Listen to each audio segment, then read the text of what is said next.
Ei, já faz muito tempo que a gente não se vê. As seguintes gravações são sobre um jogo dos anos 80 criado pela companhia.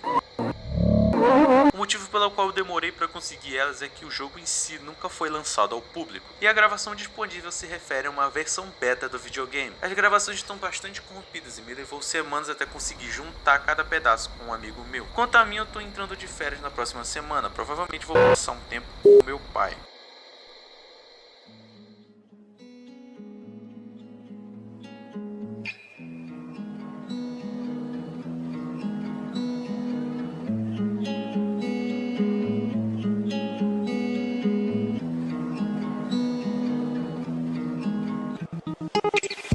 Vejam só, eu falei que um dia eu iria voltar a falar de Walten Fires no canal, e não é pra menos. Os últimos 2 vídeos estão simplesmente mandando super bem, eu seria um completo babaca se ignorasse todo o apoio de vocês. Então por causa disso vamos cair de cabeça no terceiro e último episódio de Walten Files. O terceiro episódio possui foco total em uma máquina de fliperama fictício de um jogo chamado Bunny Farm. Nele nós somos apresentados as últimas peças do enorme quebra-cabeças que é a história dessa série, em um enorme vídeo de 1 hora. Ai senhor, que trabalheira. Por causa disso eu decidi fazer o seguinte: ao invés de fazer um vídeo gigantesco destrinchando cada frame desse episódio, vai ser muito melhor dividir tudo em 3 vídeos. 2 dele abordando sobre o episódio em si e um último explicando sobre os vídeos secretos escondidos entre os compilados. Assim fica muito mais fácil para eu editar e postar tudo com o passar do tempo. Eu fico com menos trabalho e vocês ficam com mais vídeos. Todo mundo fica feliz.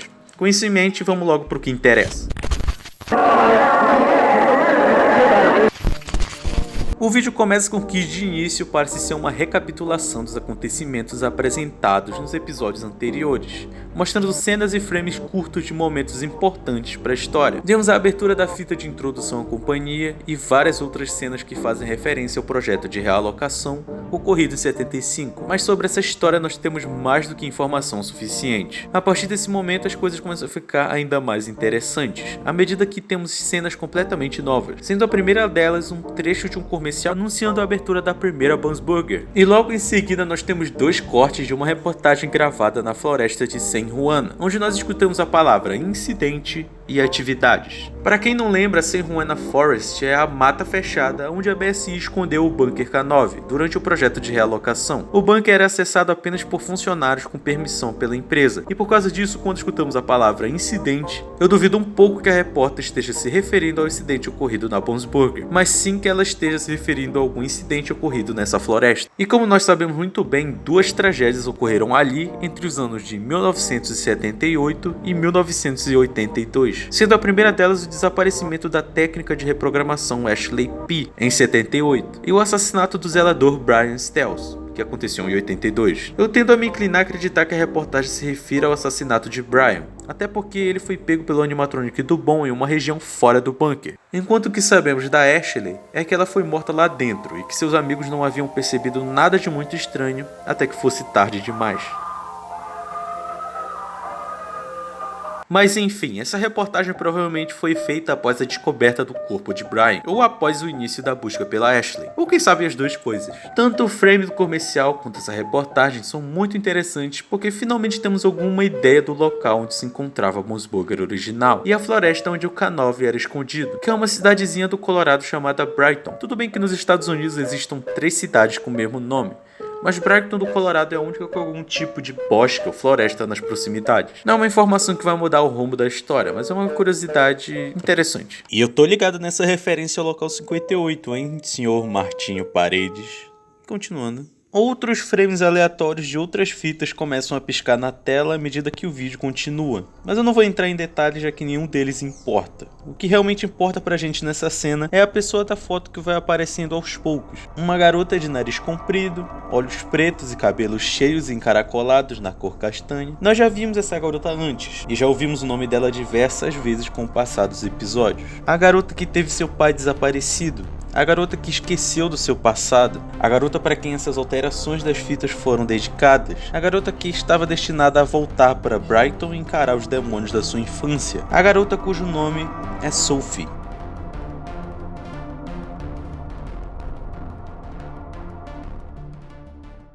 A nossa fita começa nos apresentando várias informações importantes. A primeira delas é que essa gravação foi feita em 1982, o que significa que finalmente vamos ter uma noção do futuro da BSI, após tantos incidentes e tragédias misteriosas. Pelo que aparenta, a gravação foi feita a partir de uma máquina de fliperama, talvez com uma câmera acoplada ou qualquer outro tipo de tecnologia esquisita. Eu não vou nem me preocupar em questionar isso, até porque a gente está acompanhando uma história onde robôs com tecnologia o suficiente para terem movimento automático e reconhecimento facial existem nos anos 70. Enquanto mais próximo de tecnologia na vida real que existia nessa época, era isso.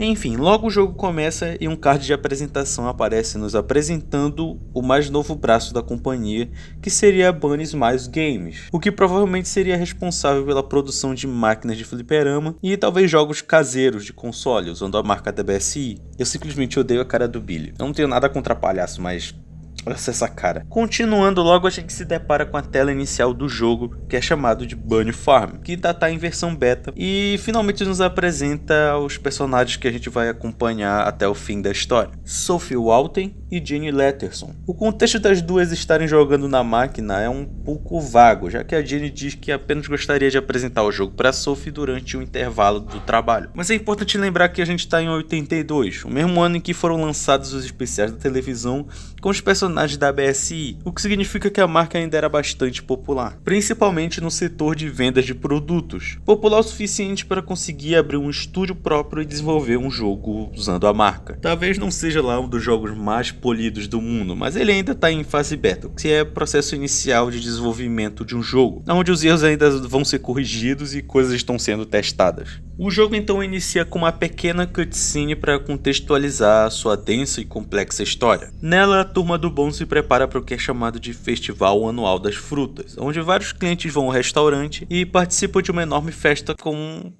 frutas, eu acho. Infelizmente, nossos queridos personagens estão sofrendo com uma terrível crise de problemas de memória, e absolutamente todos, com exceção do Bom, esqueceram de levar algum tipo de fruta. Mas felizmente, um hipopótamo fazendeiro de bom coração oferece a plantação de frutas dele para que nossos grandes heróis possam salvar o dia e fazerem o maior e melhor festival de frutas de todos. Só eu acho meio irônico uma hamburgueria fazer um jogo pra dizer que as crianças precisam comer fruta. É tão irônico quanto as fatias de maçã da lanchonete do palhaço. De todo modo, logo finalmente a gente chega na parte da gameplay, o que parece ser bem básica, já que o jogo gira em torno de coletar frutas, conversar com os personagens e colecionar fotografias. Nada de muito emocionante por enquanto. O que realmente importa no momento é o diálogo entre as duas, que são muito bem dublados, diga-se de passagem. Jenny então ajuda a Sophie a se acostumar com os controles do jogo e começa a mover o Bom pelo mapa. Enquanto isso, Jenny admite já ter jogado na máquina anteriormente e que havia notado algumas coisas estranhas nele, além do fato de perceber algumas coisas que ainda não estavam finalizadas.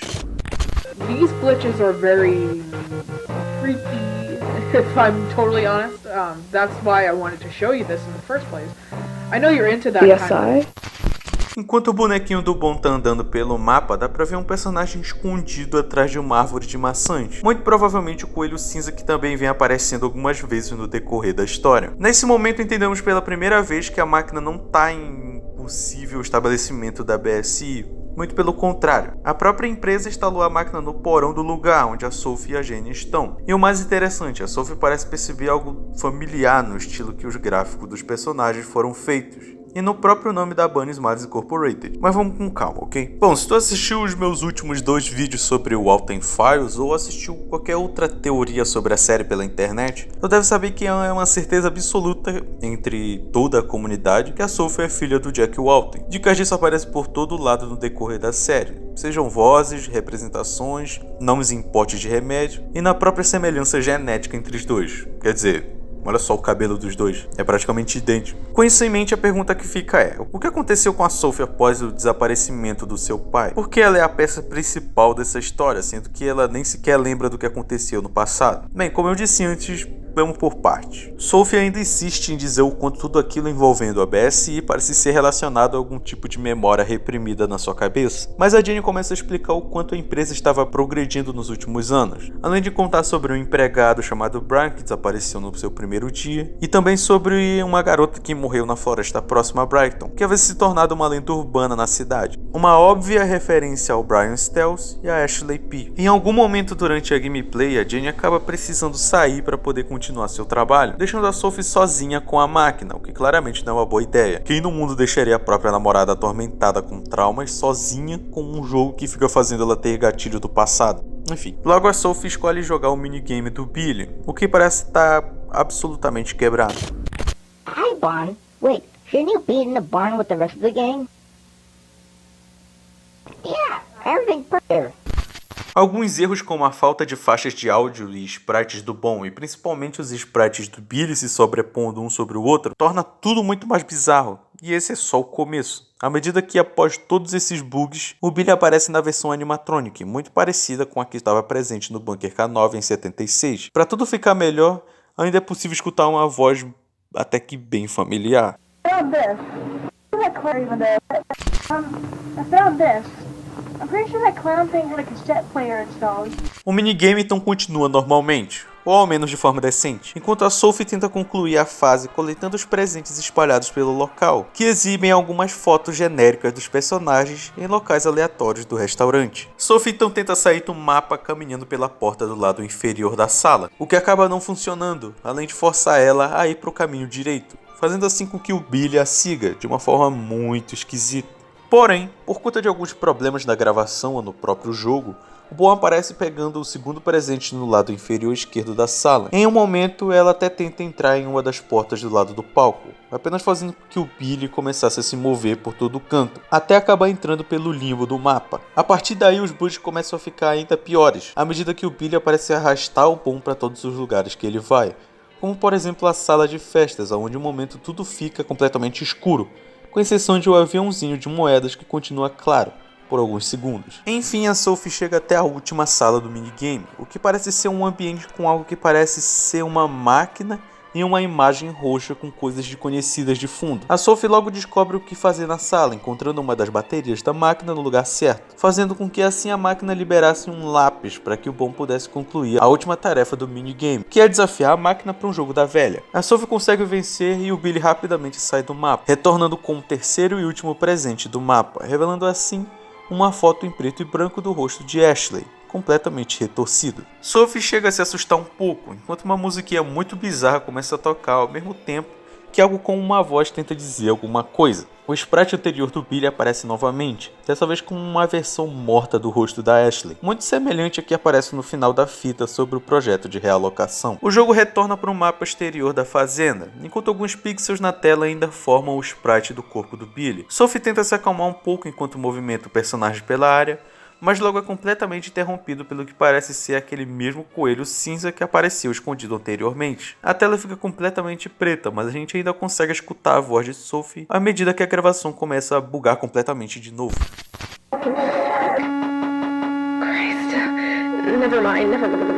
A gravação então continua para o que parece ser o dia seguinte, dessa vez no dia 16 de outubro, assim como o que aparece na tela junto de uma cara bizarra do que parece ser um coelho. Mas não qualquer coelho, a gente tá falando desse coelho. Desse não, desse aqui.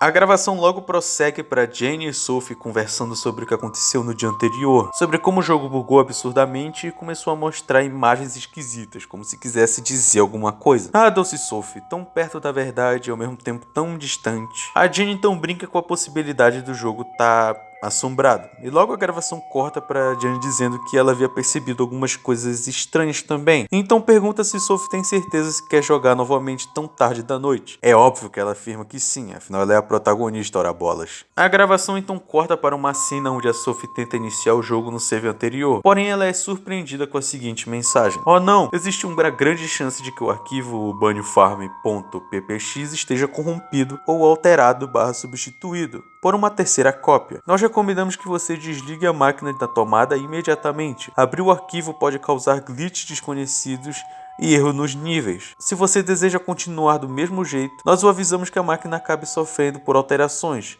e, no pior dos casos, uma desativação total, apagando toda e qualquer alteração presente. Você ainda deseja continuar? E esse aviso pode significar algumas coisas. A primeira delas é que o jogo em si não está realmente assombrado com uma alma das pessoas vítimas do incidente, mas que essa máquina em específico foi alterada para apresentar esse tipo de comportamento, por algum programador ou algo do tipo. A outra possibilidade é que as almas dessas pessoas se digitalizaram de alguma forma e começaram a fazer suas peripécias dentro do jogo. Cabe a ti decidir qual possibilidade soa menos esquisita. Mas continuando. De todo modo, o Sophie acaba tendo que iniciar o jogo novamente, porém dessa vez com Sophie prometendo não voltar novamente para a fase do palhaço, que estranhamente aparece com seus sprites nas cores reversas. Ou talvez seja só um erro da tela. Mas calma, antes da gente continuar, vamos analisar alguns fatores muito interessantes sobre o que está rolando na história. Uma das primeiras dicas e que pode passar despercebida é que a placa na estátua do fundador da fazenda nos conta uma história muito interessante. Durante o primeiro dia, ela aparece dizendo o seguinte: Bob, o hipopótamo, foi o dono original da cidade. Ele tinha 2 filhos, Pete e Johnny. Bob fez uma promessa de criar a melhor fazenda do mundo. Descanse em paz, Bob. Só que no segundo dia, a placa já começa completamente diferente. Ela diz: ele prometeu cuidar das 2 crianças naquele dia. Ele disse aos pais que tudo ficaria bem. É triste que nós não conseguimos nos lembrar de você, Sophie, mas em breve estaremos juntos para todo sempre. Descanse em paz. As 2 adoráveis crianças vermelhas, 15 de maio de 1962, 2 de maio de 1974, 22 de agosto de 1965 e 2 de maio de 1974. Rapaz, as coisas estão ficando apimentadas aqui. A identidade do ele da mensagem vai ficar bem mais clara mais tarde, mas nosso foco aqui são as adoráveis crianças vermelhas, as 2 que morreram em 74. Não preciso nem lembrar o que começou a acontecer em 74, né? Bom, vamos logo para casa do hipopótamo. Those are pigs. Sophie começa a seguir para o próximo minigame, sendo ele chamado de Hippo House. Claro que não antes da gente ter uma breve aparição da versão animatrônica do Bom atrás das árvores, durante uma cutscene. Nessa mesma cutscene a gente também percebe uma silhueta branca na frente de um pôster de desaparecido do Jack Walton. O jogo então muda para a fase no minigame dentro de uma casa dos hipopótamos, onde ela precisa pegar algumas coisas para fazer outras coisas acontecerem e poder empurrar outras coisas. Assim conseguindo entrar em uma das 3 portas e levando para uma sala escura, como se fosse o corredor de um depósito ou algum tipo de loja. Sophie controla o Bom pelo cenário, até que ela acaba tocando sobre um sprite preto no formato da Benny e sendo puxada de volta para a sala de estar, para continuar o minigame. A sala apresenta algumas pequenas mudanças, como o fato da porta número 1 estar aberta, 2 das crianças hipopótamos estarem sem os olhos e o hipopótamo adulto ter desaparecido completamente, e um dos retratos terem mudado para a foto do Felix Crick. Sophie, visivelmente confusa, continua movendo o Bom pelo cenário, até enfim pegar uma das chaves e conseguir mudar de nível. Durante essa nova tela, nós podemos ver um enigma logo abaixo de uma máquina, com uma esteira em alta velocidade que impede Sophie de chegar perto do porquinho, que por sinal é o objetivo do minigame. Ela então começa a refletir sozinha enquanto resolve o quebra-cabeças, percebendo que ela fala consigo mesmo com bastante frequência. Assim que ela consegue organizar a última peça do enigma, a tela fica preta e toda a tela desaparece, permanecendo apenas uma imagem encapetada do Bom, no lugar da que formaria no quebra-cabeças original. Uma rápida foto da sala dos empregados da Bob's Burger original aparece, e logo o nome Susan Woodings aparece na tela, iniciando assim uma faixa de áudio dentro do jogo. BSI Technical Support Audio Log Number 3, June 30th, 1974. Jeremy's birthday party finished an hour ago. I decided to stay and help the employees clean the place.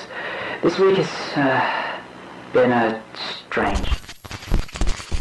Pelo que parece, Susan Woodings não foi só uma empregada da BSI, como também criou todos os animatrônicos da empresa, assim sendo a primeira a notar algo de esquisito nos movimentos do braço esquerdo do Bom. E, por favor, guarde bem na memória a data dita por ela, vai ser muito importante no futuro, principalmente quando a gente for analisar os vídeos secretos da série. Susan chega a dizer que a semana havia sido bem esquisita, principalmente durante a abertura do restaurante, em que ela notou a falta de um dos fundadores, que por sinal já estava sumido há alguns dias. Rosemary foi a única que saiu pela cidadezinha perguntando para as pessoas sobre o paradeiro do Jack, enquanto Susan notava que Felix parecia tão preocupado e comovido quanto Rose. Susan precisou ir até o seu chefe para informar que a primeira festa de aniversário utilizando os robôs havia sido um total sucesso, mas antes teve que ir até os bastidores fazer uma checagem geral nas máquinas. Ela chega a dizer que em certo ponto todos haviam ido embora, e ela ia ter que trancar o lugar assim que terminasse seus afazeres. O áudio começa a bugar durante as últimas palavras dela, e o jogo repetidamente muda para uma fase claramente feita para reconstituir o que aconteceu naquela noite. Pelo que parece, o cenário tenta imitar o que seria uma sala de manutenção, com alguns animatrônicos com seus endosqueletos completamente expostos, além de algumas outras peças à disposição. Sophie tenta explorar um pouco ao redor do cenário,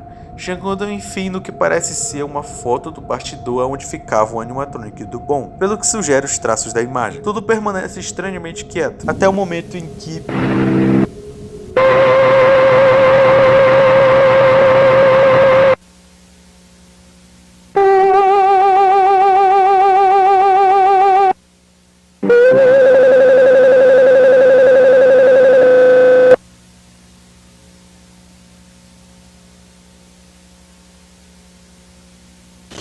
Segurem suas perucas, senhoras e senhores, porque parece que temos a revelação de mais uma das vítimas do Bon, a Susan.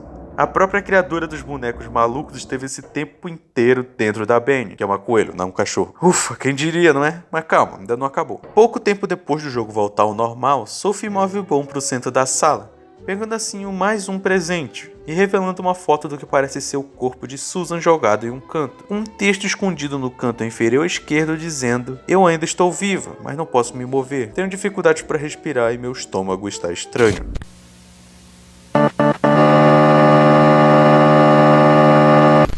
O jogo então retorna Sophie para o mapa exterior da fazenda, que agora aparenta ter mais algumas mudanças, como a falta de alguns animais que antes estavam ali, e a música que agora está muito mais lenta. Sophie chega a comentar para si mesma quanto tudo aquilo estava a deixando confusa, e como aquele jogo parecia querer contar alguma coisa sobre seu próprio passado. Ela também diz que as pílulas que estava tomando a faziam ir esquecendo cada vez mais da sua infância e adolescência, e principalmente que não gostaria de lembrar o motivo de ter começado a tomá-las, porque havia sido por um motivo. A gravação então começa a dar pequenos saltos, até o momento em que a Sophie decide dar uma olhada na placa com as instruções. Ela vira alguma das páginas, que originalmente eram 3, assim como apareciam anteriormente, e repentinamente ela agora possui acesso a uma quarta página, que parece ter sido escrita manualmente em uma página com a logo da BSI. A página diz: Linda Kraken, com o segundo nome riscado e escrito Thompson por cima com uma tinta vermelha. Logo abaixo a frase dizendo "não toque" também aparece escrita. As outras 6 páginas aparecem completamente censuradas, até que enfim na 7ª nós podemos ler alguma coisa. Nela diz: 30 de outubro de 1964, Felix está estranho ultimamente. Ele está bebendo mais do que normal. Eu tô bem preocupado ou preocupada com ele. Eu não sei o que fazer. Ele chegou em casa às 4 da manhã.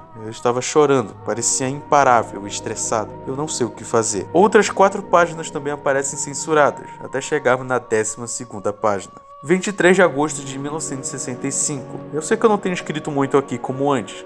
Esse mês está sendo muito maluco. Eu me mudei com o Felix na última semana. Ele parecia bem feliz com isso. Ontem Jack e Rose tiveram seu terceiro filho, uma menina. O nome dela é Molly Walton. Jack e Felix anunciaram a ideia do restaurante para uma companhia que estava interessada no projeto. O nome dela é Cyberfantech. E eu estava muito certo com a minha teoria no primeiro vídeo. Existem mais 2 páginas em branco, até que na terceira nós temos 26 de dezembro de 1970. O Natal foi ótimo. Eles fizeram um boneco, um coelho cinza para o Ed e a Molly. A Molly chamou ele de Rocket. Felix bebeu muito hoje, isso tem sido um problema. Ele é uma boa pessoa, mas não quer falar sobre isso. Tá ficando cada vez pior, mas ele não percebe. Ele se sente mal com isso, mas nem sequer está tentando mudar. 3 de janeiro de 1973. Está ficando pior. Ele está tão afundado no projeto que nem percebe o quanto ele está se afetando. Como isso está me afetando. Ele continua indo a outros lugares apenas para beber. Algumas vezes ele até fica no armazém só para poder beber. Ele não escuta, nunca escuta. Eu não sei o que fazer. Após isso tem várias outras páginas completamente cobertas, até que nós chegamos em uma que parece estranhamente esticada. Mas usando a magia da edição de imagem é possível chegar em algo como: eu não sei o que fazer, eu estou muito preocupada ou preocupado, eu não posso fazer isso, ou algo parecido. Algumas outras páginas depois nós temos 2 de maio de 1974. Querido Felix, se você estiver lendo isso, eu não devo estar em casa. Eu sei que está bastante confuso, eu também estou. O que você me disse semana passada me machucou bastante, mas eu abri meus olhos e eu tenho esperança de que você também abra os seus. Nosso relacionamento não é saudável, nunca foi. Eu estou deixando Brighton essa manhã. Você deve estar no armazém com Jack e os outros enquanto eu escrevo isso. Enquanto você estiver lendo isso, eu já vou estar em Hurricane. Eu sei que hoje você vai estar ocupado com aquele favor pro Jack, alguma coisa relacionada a uma festa escolar, não me lembro. Mas por favor, vá até lá quando tiver tempo. Quanto a mim, vou tentar reconstruir minha própria vida enquanto ainda posso. Você devia fazer isso também. Eu te amo. Adeus. Assinado, Linda.